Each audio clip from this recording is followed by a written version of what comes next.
How to use a vending machine from Team Awesome. Very vital information in 9 slides. Hi, everyone, and welcome to our brief discussion about the use of vending machines.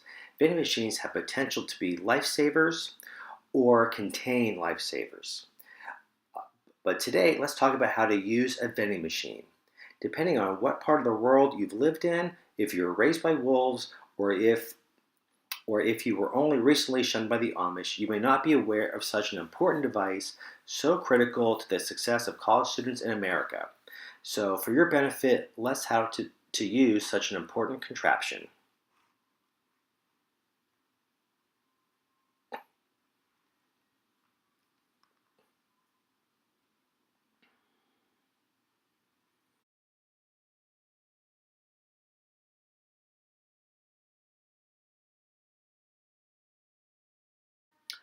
Vending machines are an excellent source of unhealthy foods, including chips, crackers, candy, cookies, and even strawberry frosted Pop Tarts, my personal favorite. Vending machines are also an excellent source of chemically based beverages such as energy drinks, sodas, and sugar sweetened beverages. Diet Cherry Dr. Pepper is my personal favorite, but I have rarely seen this in a vending machine. Sad but true. So if you are stress eating or don't have time to walk or drive for other forms of nourishment, then the vending machine is an excellent source of processed food void of nutritional content. However, know that a single vending machine typically does not store both foods and beverages unless the products both require refrigeration. Refrigeration with vending machines is a discussion for another time. So let's go back to use so we can, as Brian Regan says, get that goodness in me. Assuming you have found a vending machine that contains the product or products you like, the goal is to partake of yummy goodness that is conveniently delivered. To reach the goal, the first step is to make your product selection. This can be difficult depending on the machine's content, your individual hunger level, and cravings. So dealing with things like, do I want sweet or salty or both? If it's salty, do I need a beverage with that as well?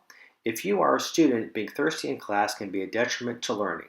And if you are a student, bringing crunchy items to eat in class can not only distract you, but your peers as well. If you need to eat in class, it's best to bring something like grapes and bananas because they are nutritional and quiet. So once you make the product selection, you need to then decide on your payment method. Many machines will allow you to enter either cash or credit. You do not typically use both. You may be able to use both, but you will just set yourself up for heartbreak and misery if you use multiple payment methods. The choice is yours. For the sake of communication, and because we are into the 21st century, let's choose credit. To use credit, you insert the card based on the instructions located on the vending machine. These instructions are typically visual. You will need to position your card much like it looks like on the photo in the directions. The bar on the back of the card is typically used as the directional for use.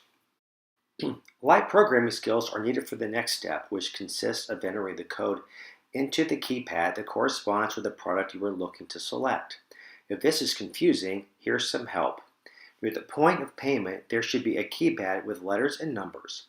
In front of each product in the vending machine should be an alphanumeric code. For example, such a code may be A6. A6 would probably correspond to the product in the top row, sixth item from the left. Find the code for the product you like, then press the letter and number corresponding with that product in the order that is presented with the product. So if the product code is A6, then you type in A6, not 6A, or for that matter, 6B or C2, etc. After the code has been entered, the product will be delivered to some sort of opening. Some may call it a vestibule, but I'm not sure if that's the right word. The nice thing about a vending machine is that you can visually track the travel of the food or beverage. There should be some small clear doorway of sorts that you can swing, push, or move in order to retrieve said food or beverage. After the food is retrieved, your job is now to enjoy your purchase. Enjoy the stale donuts or whatever you purchased along with a sugar-sweetened beverage. Really adjust your blood sugar level so you can't concentrate, but at least it will manage your stress. You can't get yogurt from a vending machine, and don't forget to recycle or appropriately discard of the packaging. The end.